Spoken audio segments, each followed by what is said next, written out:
Welcome to the Simpler Business Podcast, where we talk about ways to do what you love and serve your people in a way that brings you income and freedom.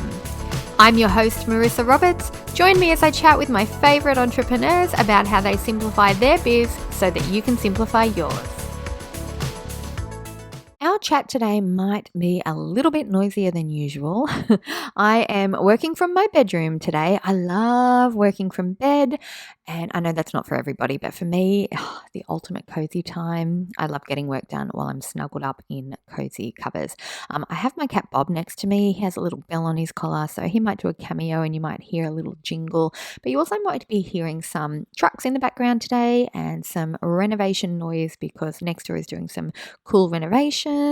And I've been putting off recording this podcast thinking, I have to wait until I've got a nice, quiet environment. And, I just realized that's not going to happen for a few weeks. So we're just going to jump in. If you have a little background noise, hopefully it's not going to be too much of a distraction because we have a really cool topic that we're talking about today. We're going to talk about making the most of your time as a business owner. So as a business owner or a course creator or a service provider or a coach, if you've been in business for at least a couple of years, you've probably realized that striking a balance between making great money and working hours that suit you can be a bit of a juggling act. But it is possible. Don't give up hope. It can work. I like to work mornings and take the afternoons and evenings off, and I like going to the movies on Thursdays when everyone else is at work or at school. I like sitting in gold class in the dark for a couple of hours while people bring me snacks. It is the best. So a few years ago, I took a bit of time to assess my business structure and strategy and tweak it so that I could help more people and make more money while working less hours. This has been a game changer for me. I love what I do and I am passionate about helping other people, but I don't want to serve everyone else 24/7 and put myself last on my priority list. And I don't want to role model that behavior to my kids or my friends or my loved ones who might want to start their own business too one day. I like having free time to sleep in, to take a long walk every day, to read my books, do my puzzles, watch my shows, pursue other fun projects. I also do a little extras acting here and there on commercials and TV shows and movies. I also want time to dive deep into self-care. And when I do that, when I take that time out for me, that's when I show up better for everyone in my business and my life. And I have a feeling if you free up some time to take care of yourself, you're going to show up better for everyone else too. So today we're going to take a little step in that direction and I'll show you how I streamline my work as a business owner in a way that boosts my sales and gives my clients a high quality experience without me needing to work full-time hours. Okay, so the first thing I do is I prioritize my high impact activities. I like to identify the tasks that directly contribute to my revenue and my customer happiness so that they come back again and again and again and they refer me to more people. So for me, that means focusing on activities like generating leads and sales and improving the client or the customer experience. Okay, leads and sales, we're going to talk first. I have 3 focuses: collaborations, Instagram engagement, and my podcast. They're the 3 things I'm focused on this year. So for collaborations, I love a good bundle or summit. It's an easy project. It grows my reach and my email list. I just love them. And I prefer to be a contributor rather than a host because that's just easier for me. I got my start speaking on summits by adding my profile to the speaker directory at Virtual Summit Search. So I'll leave a link in the show notes for you in case you'd like to check it out and become a summit speaker as well. And once you do a couple of summits or you contribute to a couple of bundles, you tend to find that doors open very quickly for more opportunities because you get to know the other speakers and the other contributors and see the patterns in, other things that they're contributing to as well. And then you can start pitching yourself to other summit hosts or bundle hosts. Now with Instagram, I'm on there daily anyway, so I make sure that when I'm documenting my day in my Insta stories, I just include a resource for anyone looking to simplify their business in some way. And that kicks off a little funnel that turns them into buyers. It offers them a passive product at a great price. And if they take action and they buy it quickly, then I make a sale from there. And yes, they become a buyer and they enter my online community. Now, for my podcast, I release a weekly episode, and my lovely VA Kate promotes it for me on social media. And I also repurpose that podcast episode into my weekly email for my list, and I pop a little offer in the PS of pretty much every email that I send to my email list. If you'd like to join my list and see what it looks like and how I do that, you can sign up at marissaroberts.com. There's a gold banner at the top of the website, and you just fill in your details there. Now, I find with email, when I'm repurposing the podcast, this is where a lot of people get stuck. They like the idea of repurposing a podcast, but they just embed the podcast into their email. I do it a little different. I actually take the wording of the podcast, and that's the email. And people can still listen, but I find with email, the less clicks, the better. So I like to give all my information in the email. So for this episode, for example, you'll notice that all of the points I talk about in this episode are actually written down and are sent as an email, so people can just skim it, scan it, read it as quickly as possible, and they get all the information that way. So yeah, I find that really helpful for me. Now, you might want to do that by recording your podcast and then getting a transcript done of it, or you might want to do that by planning out your podcast and writing a series of notes or bullet points and then using that for your email. Either way works. You can still embed your podcast in your email if you want to. I'm not saying you have to do it the way I do it. I'm just saying I get great results doing it this way. So I thought I'd share that with you. Okay, let's talk about improving customer experience. This is part of prioritizing high impact activities because happy customers buy again, and happy customers refer you to more people and give you good reviews, good testimonials, and you grow from there in terms of sales and results. So I check in with my regular clients either weekly via email or monthly with a Zoom call or a fancy lunch date. I love a good client lunch at a beautiful restaurant because for me, it feels like work and self-care together. And, when you go out to lunch with a client, you dress up a little, you take the nice handbag, you put your lovely coat on. And we have a lot of restaurants on the waterfront here where I live. So it's a nice, relaxing experience. But yes, the check-in with the client is the focus here. So I check weekly via email or monthly with a Zoom call or a lunch date. And that's just basically to get a feel for, are things going well? Are they still happy with what I'm providing? Should we make a few little tweaks here and there? Or is there anything else they'd like me to focus on specifically? Those regular check-ins are gold. If you're working with clients, especially long-term clients, they're going to want to check in with you at different levels. You'll have some clients that are like, hey, just do everything for me. I don't need to approve anything. Go for it. And you'll have other clients who they want that little bit of nurturing. They want that little bit of guidance, a couple of ideas. And some clients will want to pretty much micromanage everything. I don't tend to work with those clients because I like running my client work with the same amount of freedom that I run my own business and marketing strategy. But you do you, whatever appeals to you most. If you like to work one-on-one close with your clients, that is totally fine too. Okay, so client work aside, I also choose one of my passive products each quarter and I focus on that. I look at it, I update it, I see if there's a way I can add more value to it, and then I check that the automated funnel for it is still working well. So for me, my passive products are mostly online courses, right? So we're doing an update for effortless sales at the moment.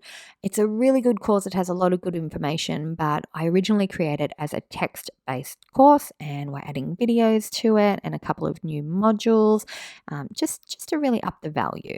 And whenever I update the value of a course, I do update the pricing as well.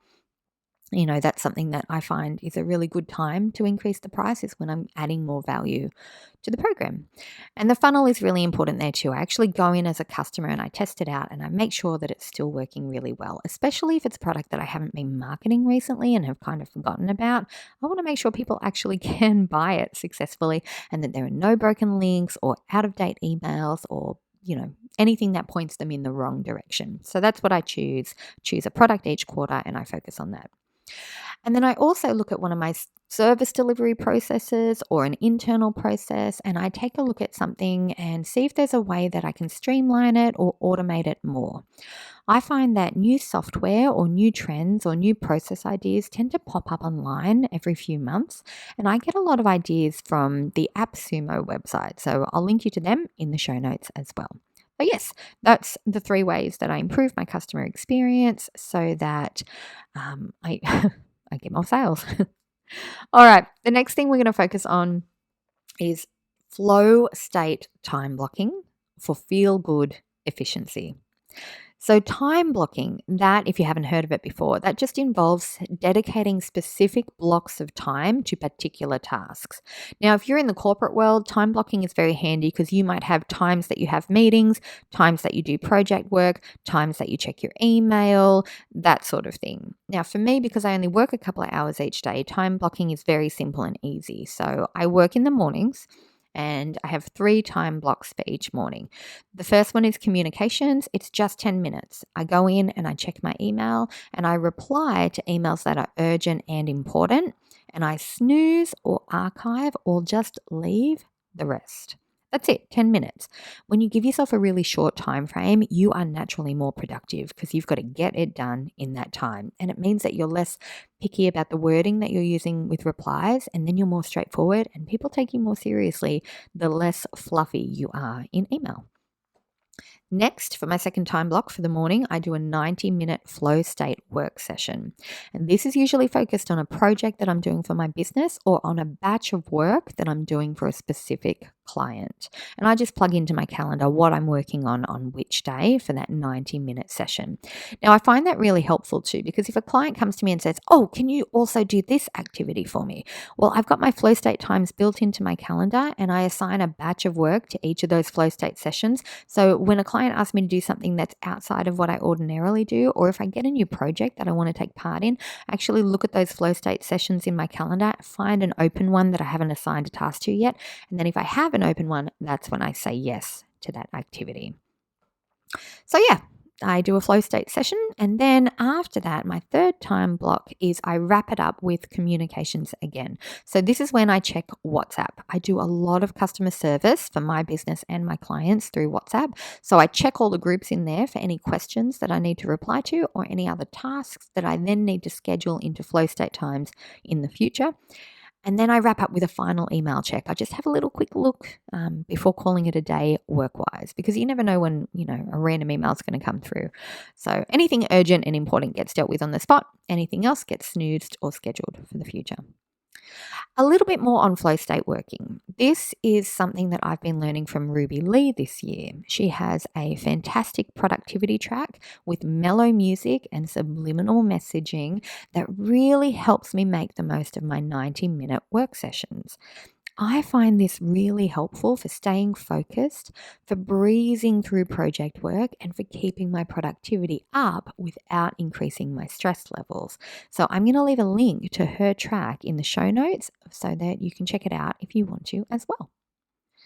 Now, not every day for me is just morning work. Most days, yes, but I do have the odd webinar or live call that I help my private clients run, and they can be scheduled at times other than mornings. Sometimes they're later in the day, sometimes they're in the evening, but we do them in a way that feels quite fun and social. So for me, they don't really feel like work. But if you have little pop-up times like this for work outside of your usual hours, make sure you don't add these tasks to your working week as extra work time. What you want to do instead is use it as substitution time and take the time off on another day when you'd normally be working. So if I've got the work week ahead of me and I need to do a live call on a Wednesday night, then I'll take that hour or two off my Thursday or off my Friday. Hopefully that makes sense. It's a good idea for you to sit down and actually decide how much you want to work each week and what hours and what your high impact activities are in order to make the most of your time. Okay, so you want to look at your marketing and sales strategy. You want to define and optimize your internal processes. Create templates to make your work faster and more flowy, and bring in someone to help you or to up your accountability on the tasks that you tend to procrastinate on. For me, that was promoting my podcast episodes. I was terrible at consistently doing episodes before. And then when Kate came on board, I realized, well, if she's going to promote my episodes for me, I need to have an episode ready every week. I'm not perfect. In fact, today I'm a little bit late. Sorry, Kate, if you're listening, but I am a lot more accountable and a lot more consistent than I used to be. So if you start there, if you look at how much you want to work and when, and what your high impact activities are and how you can make them easier, once you focus there, all of the other busy work tends to fade away and you start to see much better results from the actions you're taking within a few weeks. So give it a go. The next thing that I do is I focus on automating and delegating. And this is how I personally leverage technology and outsource the routine tasks in my business. We've talked about a couple already, but the quick bullet points are: I outsource my podcast episode promotion to Kate each week. She's amazing. I outsource my bookkeeping to a remote firm so I don't have to go in for meetings or anything like that. And we just work via email. And I have a fantastic podcast production assistant now to help me handle producing podcasts for my private clients, because I find with my clients, they love the idea of having a podcast, but they just want to talk, get the episode done, send it off to my team to actually edit, produce it, publish it, and promote it. So we take care of that behind the scenes. And there's only so much I can do personally. So for me to train up other people to do the exact same work at the same level of quality frees me up a lot. And yeah, I can share the work, share the love, share the income with them as well. I also do less invoicing now, and I do more automated client billing and payments through Stripe monthly subscriptions. And that saves me so much time and so much effort. I don't have to send as many invoices now and chase them up. I only have a couple of clients that like invoices. The rest are happy to pay with their card on subscription every month. And that means that I can focus on my work rather than chasing up or checking on payments. My sales come in through automated email funnels. I love passive products, and I use ConvertKit for this sales and delivery. I use ConvertKit, Thrivecart, and Lead Pages, and I'm going to pop all of their links in the show notes for you as well. Now, with my podcast, guest bookings are automated through a system called Book Like a Boss, and I also use Google Forms, which is part of Google Workspace, to have my guests fill in all of the details and give me everything I need for their episode when they first apply to be on the podcast. So I don't have to go back and forth via email and chase up things and ask for things. I have everything I need in the one transaction with the podcast guest, and I'm ready to go. So when I do podcast episodes with guests, we pretty much can just sit down and chat, and it's nice and easy and relaxed and fun. And all of the admin has already been taken care of. If you would like to know more about how I streamline my podcast production, let me know. I have a program called The Simple Podcast that I think you're going to find really helpful, and I can get you a little discount code for it. And my contact page on my website, this takes care of all of the common inquiries that I get. So over the last few years, my emails, my inbox has decreased a lot, because when people go to my contact page to get my email address so that they can email me and ask me a question, they actually find the answer is there on the contact page. So they don't need to email me, and I don't have as many emails in my inbox. Everybody wins. Okay, tip number 4 is to set boundaries and actually stick to them. And I have a couple of really important ones here. They're very, very simple. They're very, very effective. I find that work is so much smoother and more enjoyable when I set boundaries that positively influence my behavior. I don't stress too much about setting boundaries for other people to follow, because I can't control whether they actually follow that boundary or not. And I'm not really a confrontation person. I would rather just set things up so that for me, on my end, things are very smooth. I know what I'm doing, I follow my steps, and I'm good to go. So I make sure I define my working hours and I stick to them. I put my office hours in my email signature, I put them on my website, I turn my out of office on at the end of my work day, and I take a proper lunch break if I am working more than just the morning. So if I have a day that is a full work day, it doesn't happen often, but it does happen sometimes.